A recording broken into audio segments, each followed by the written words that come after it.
राजस्थान। इस मरुधरा को विधाता से केवल दुर्भाग्य ही मिला है।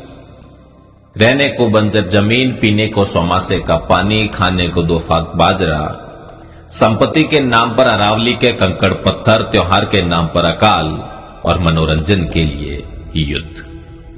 दुर्भाग्य की व्याहता ये धरती कभी अपने दुर्भाग्य पर रोई नहीं। यहां के लोगों ने इसे ही अपना सौभाग्य समझकर इन कंकड़ पत्थरों के लिए आगे आकर अपने शीश दिए हैं, जिसके कारण कभी शेरशाह सूरी गिरी सुमेल युद्ध में कहता है कि मैं मुट्ठी भर बाजरे के लिए हिंदुस्तान की बादशाहत खो देता।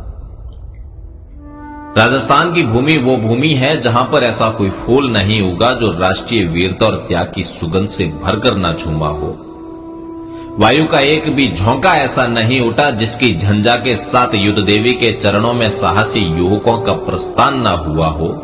मिट्टी का ऐसा कोई कण ना हुआ जिसने रक्त का भोग ना लिया हो, और राजपूतों का ऐसा कोई कुटुंब ना हुआ जिसमें किसी सती और जुंजार की पूजा ना होती हो।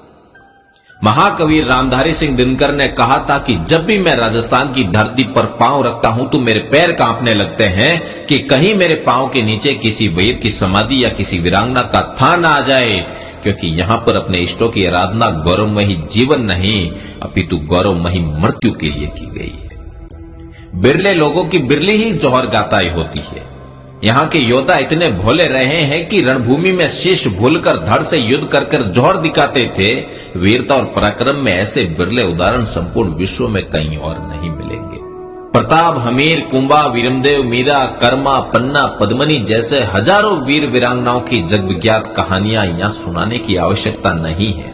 बहुत कही जा चुकी है, बहुत सुनी जा चुकी है, और मुझे हमेशा इस बात का अभिमान रहा है कि मैं उस धरती में पैदा हुआ हूं जिसके लिए कहा जाता है कि मुंड कटे रुंड लड़े इतिहास हमें बताता है। खुददारी से जीना केवल राजस्थान सिखाता है, खुददारी से जीना केवल राजस्थान सिखाता है।